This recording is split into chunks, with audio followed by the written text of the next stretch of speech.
ചൈനയും അമേരിക്കയും പോലുള്ള വൻ ശക്തികൾ പോലും അമ്പരപ്പോടെയും അസൂയോടെയും നോക്കി നിൽക്കുന്ന ഒരു മഹാവിപ്ലവത്തിനാണ് നമ്മുടെ രാജ്യം സാക്ഷ്യം വഹിക്കുന്നത്. വർഷങ്ങളായി ഇന്ത്യ കൽക്കരിയുടെ പുകയിൽ ശ്വാസം മുട്ടി ജീവിച്ചെങ്കിൽ ഇനി ആ യുഗത്തിന് അന്ത്യം കുറിക്കാൻ പോവുകയാണ് നരേന്ദ്രമോദിയുടെ മാസ്റ്റർ പ്ലാൻ. $100 ബില്യൺ ഒരു വമ്പൻ ഗ്രിഡ് പദ്ധതിയാണ് ഇന്ത്യയുടെ വൈദ്യുതി മേഖലയെ മാറ്റിമറിക്കാൻ പോകുന്നത്. ഇന്ത്യ ഇനി വെറുമൊരു രാജ്യമായി നിൽക്കില്ല, ലോകത്തിന്റെ ഊർജ്ജ കേന്ദ്രമായി മാറാൻ പോവുകയാണ്. ചൈനീസ് ഉൽപ്പന്നങ്ങളെയും ഇറക്കുമതികളെയും പടിക്ക് പുറത്താക്കി ഇന്ത്യ നിർമ്മാണ രംഗത്ത് കുതിച്ചുചാട്ടം നടത്തുമ്പോൾ ശത്രുക്കൾക്ക് തലയിൽ കൈവച്ച് നോക്കി നിൽക്കാനേ സാധിക്കും. അസൂയപ്പെടുന്നവർ കുറ്റം കണ്ടുപിടിക്കട്ടെ, ഇന്ത്യ അതിന്റെ വിജയഗാഥ എഴുതിക്കൊണ്ടിരിക്കും. എന്താണ് ഈ $100 ബില്യൺ മാജിക്? എങ്ങനെയാണ് ഇന്ത്യ കൽക്കരിയോട് വിട പറയുന്നത്? എന്താണ് ഈ സോളാർ വിപ്ലവം? നമുക്ക് പരിശോധിക്കാം. പൂർണ്ണമായും കൽക്കരിയെ ആശ്രയിച്ച് വ്യാവസായിക മുന്നേറ്റം നടത്തിയിരുന്ന ഇന്ത്യ ഇന്ന് ആഗോളതലത്തിൽ തന്നെ സോളാർ വിപ്ലവത്തിന് മുന്നിൽ നിൽക്കുന്ന കാഴ്ചയ്ക്കാണ് ലോകം സാക്ഷ്യം വഹിക്കുന്നത്. 2025-26 സാമ്പത്തിക വർഷത്തിൽ മാത്രം 44 ജിഗാവാട്ട് ശേഷി കൂട്ടിച്ചേർത്തുകൊണ്ട് രാജ്യം ചരിത്രത്തിലെ ഏറ്റവും വലിയ സൗരോർജ്ജ കുതിപ്പിലാണ്. ഇതോടെ ചൈനയ്ക്കും US-നും തൊട്ടുപിന്നിലായി ലോകത്തിലെ ഏറ്റവും വലിയ സോളാർ വിപണിയായി ഇന്ത്യ മാറി. സൗരോർജ്ജ മേഖലയിലെ വാർഷിക വളർച്ചാ നിരക്ക് 40% തുടരുമ്പോൾ 2030 ഉൽപാദനശേഷി ഇരട്ടിയാകുമെന്നാണ് പ്രതീക്ഷിക്കുന്നത്. ചരിത്രത്തിൽ ഇതാദ്യമായാണ് ഒരു പ്രമുഖ രാജ്യം ഫോസിൽ ഇന്ധനങ്ങൾക്ക് പകരം സൗരോർജ്ജത്തെ മുൻനിർത്തി വ്യാവസായിക വികസനത്തിലേക്ക് കുതിക്കുന്നത്. നിലവിൽ ഇന്ത്യയുടെ ആകെ വൈദ്യുതി ഉൽപാദനത്തിന്റെ 70% കൽക്കരി നിലയങ്ങളിൽ നിന്നാണെങ്കിലും 2035 ഇത് 50% താഴെയായി കുറയുമെന്നാണ് കണക്കുകൂട്ടൽ. കുറഞ്ഞ ചിലവിൽ ലഭ്യമാകുന്ന സൗരോർജ്ജ സാങ്കേതിക വിദ്യകൾ വിപണി കീഴടക്കുന്നതോടെ പുതിയ കൽക്കരി നിലയങ്ങളുടെ നിർമ്മാണം പടിപടിയായി കുറയ്ക്കുകയാണ്. രാജ്യത്തെ വർദ്ധിച്ചു വരുന്ന ഊർജ ആവശ്യത്തിന്റെ പകുതിയും വരും വർഷങ്ങളിൽ സോളാർ വഴി നിറവേറ്റാൻ സാധിക്കും, അതിൽ സംശയമില്ല. ഇനി നമ്മുടെ പ്രധാനമന്ത്രി മോദിയുടെ ഈ പദ്ധതിയുടെ പ്രധാന ലക്ഷ്യം എന്നത് ഇന്ത്യയെ വൈദ്യുതി ഉൽപാദനത്തിൽ ലോകത്തിന്റെ മുൻനിരയിൽ എത്തിക്കുക എന്നതാണ്. ഇതിനായി ഗുജറാത്തിലെ റാൻ ഓഫ് കച്ചിൽ ഉയരുന്ന ഗാവ്ദ സോളാർ പാർക്ക് ലോകത്തെ തന്നെ ഞെട്ടിക്കുന്ന ഒന്നാണ്. 726 ചതുരശ്ര കിലോമീറ്റർ വിസ്തൃതിയിലുള്ള ഈ സോളാർ പാർക്ക് പൂർത്തിയാകുമ്പോൾ ലോകത്തിലെ ഏറ്റവും വലിയ ഊർജ്ജ കേന്ദ്രമായി ഇന്ത്യ മാറും. ഏകദേശം 2.5 കോടി വീടുകളിലേക്ക് വെളിച്ചമെത്തിക്കാൻ ശേഷിയുള്ള ഈ പാർക്ക് കൽക്കരി ഉപയോഗം കുറയ്ക്കാനുള്ള ഇന്ത്യയുടെ ദൃഢ നിശ്ചയത്തിന്റെ തെളിവ് തന്നെയാണ്. പക്ഷേ ഇവിടെയാണ് ഒരു വലിയ വെല്ലുവിളി വരുന്നത്. നമ്മൾ വലിയ തോതിൽ സോളാർ വൈദ്യുതി ഉൽപ്പാദിപ്പിക്കുന്നുണ്ടെങ്കിൽ അത് കൃത്യമായി വീടുകളിലേക്ക് എത്തിക്കാൻ നമുക്ക് വലിയൊരു ഗ്രിഡ് സംവിധാനം ആവശ്യമാണ്. അതിനുവേണ്ടിയാണ് കേന്ദ്ര സർക്കാർ $100 ബില്യൺ ബൃഹത്തായ പദ്ധതി ആവിഷ്കരിക്കുന്നത്.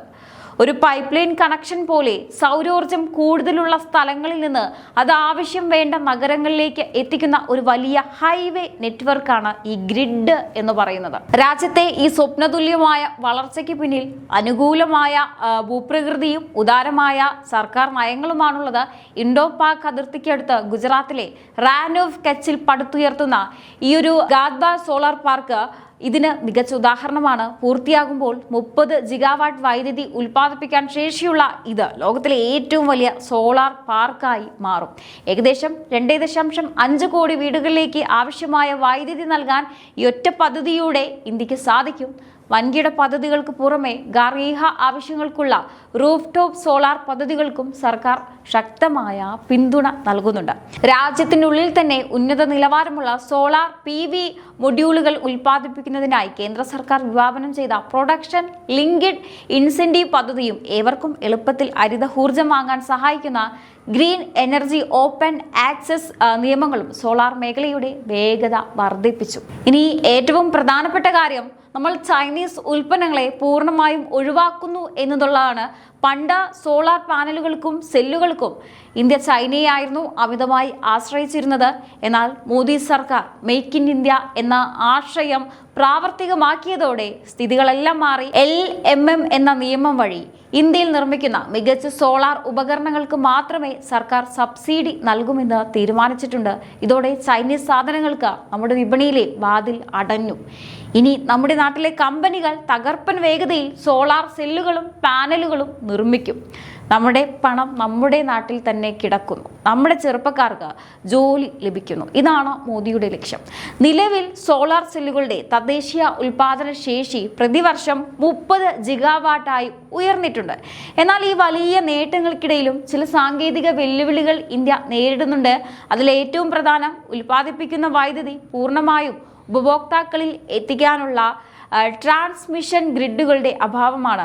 കഴിഞ്ഞ വർഷം മാത്രം പടിഞ്ഞാറൻ മരുഭൂമി പ്രദേശങ്ങളിൽ ഉൽപ്പാദിപ്പിച്ച സോളാർ ഊർജത്തിന്റെ 40% പ്രധാന വ്യവസായ കേന്ദ്രങ്ങളിലേക്കും നഗരങ്ങളിലേക്കും എത്തിക്കാൻ സാധിച്ചിട്ടില്ല.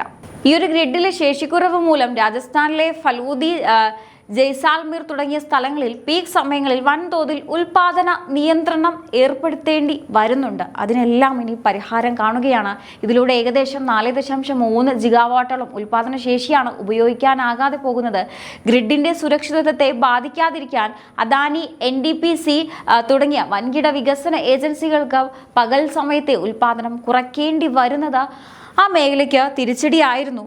ഈ പ്രതിസന്ധി പരിഹരിക്കാനായി $100 ബില്യൺ ബൃഹത്തായ പദ്ധതിക്കാണ് കേന്ദ്ര സർക്കാർ ഇപ്പോൾ രൂപം നൽകിയിരിക്കുന്നത്. 2032 ദേശീയ ഗ്രിഡിന്റെ ശേഷി 30% കണ്ട് വർദ്ധിക്കുകയാണ് ലക്ഷ്യം. ഗ്രീൻ എനർജി കോറിഡോർ വഴി രാജസ്ഥാൻ, ഗുജറാത്ത് തുടങ്ങിയ സോളാർ സമ്പന്ന സംസ്ഥാനങ്ങളിൽ നിന്ന് വൈദ്യുതി ആവശ്യകത കൂടുതലുള്ള മറ്റ് സംസ്ഥാനങ്ങളിലേക്ക് എത്തിക്കാനുള്ള പുതിയ വൈദ്യുതി ലൈനുകളുടെ നിർമ്മാണം വേഗതയിൽ പുരോഗമിക്കുകയാണ്. പകൽ സമയത്ത് ഉൽപ്പാദിപ്പിക്കുന്ന അധിക വൈദ്യുതി ശേഖരിച്ച വൈകുന്നേരങ്ങളിലെ ആവശ്യങ്ങൾക്ക് ഉപയോഗിക്കാനുള്ള എനർജി സ്റ്റോറേജ് സംവിധാനങ്ങളിലും രാജ്യം വൻ നിക്ഷേപമാണ് നടത്തുന്നത്. ഇതിന്റെ ഭാഗമായി രാജസ്ഥാനിൽ 5000 മെഗാവാട്ടിന്റെ ബാറ്ററി എനർജി സ്റ്റോറേജ് സിസ്റ്റം നിർമ്മിച്ചു വരുന്നു. കൂടാതെ 2047 100 ജിഗാവാട്ടിലധികം ഹൈഡ്രോ സ്റ്റോറേജ് വികസിപ്പിക്കാനും സർക്കാർ ലക്ഷ്യമിടുന്നു. തമിഴ്നാട്ടിലെ 500 മെഗാവാട്ടിന്റെ പദ്ധതി, മധ്യപ്രദേശിലെ പുതിയ പദ്ധതികൾ, ടാറ്റ പവറിന്റെ നിക്ഷേപങ്ങൾ എന്നിവ ഇതിൽ നിർണായക പങ്ക് വഹിക്കും.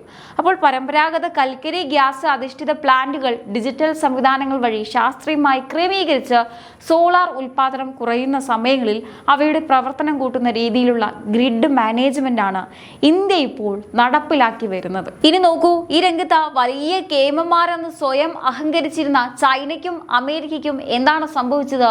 ഒരു കാലത്ത് സോളാർ വിപണിയിൽ തങ്ങളുടെ കുത്തകയാണെന്ന് കരുതിയിരുന്ന ചൈനയ്ക്ക് ഇന്ന് ഇന്ത്യയുടെ വളർച്ച കണ്ട് ഉറക്കം നഷ്ടപ്പെട്ടിരിക്കുകയാണ്.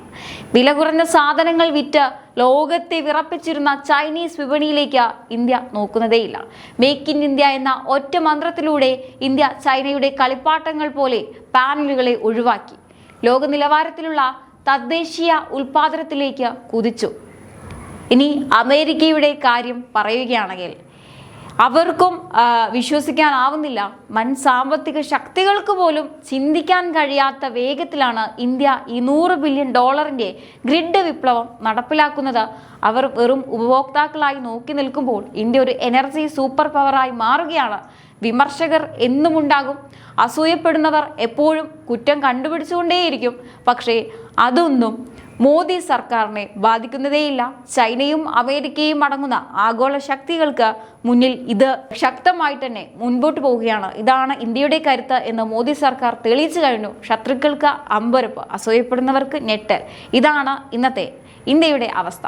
ഇനി ഇതൊരു വെറുമൊരു സാമ്പത്തിക വളർച്ചയല്ല, മറിച്ച് ലോകരാജ്യങ്ങൾക്ക് മുന്നിൽ ഇന്ത്യ ഉയർത്തുന്ന ഒരു വെല്ലുവിളി കൂടിയാണ്. ഒരു കാലത്ത് വിദേശ സാങ്കേതിക വിദ്യയ്ക്ക് മുന്നിൽ കൈനീട്ടി നിന്നിരുന്ന ഇന്ത്യ ഇന്ന് സ്വന്തം കണ്ടുപിടുത്തങ്ങളും കരുത്തുമായി ലോകത്തെ ഊർജ്ജസ്വലമാക്കാൻ ഒരുങ്ങുകയാണ്. ചിലരെങ്കിലും ഈ മാറ്റത്തെ സംശയത്തോടെ നോക്കുന്നുണ്ടാകാം. എന്നാൽ കാലം തെളിയിക്കും. ഇച്ഛാശക്തിയുള്ള ഒരു ഭരണകൂടം വിചാരിച്ചാൽ ഒരു രാജ്യം എത്ര വേഗത്തിലാണ് ഉയർന്നെഴുന്നേൽക്കുന്നതെന്ന്. 2047 ഇന്ത്യയെ പൂർണ്ണമായും ഊർജ സ്വയം പര്യാപ്തതയുള്ള രാജ്യമാക്കി മാറ്റുക എന്ന ലക്ഷ്യത്തിലേക്ക് ഇന്ത്യ അതിവേഗം നടന്നു കഴിഞ്ഞു.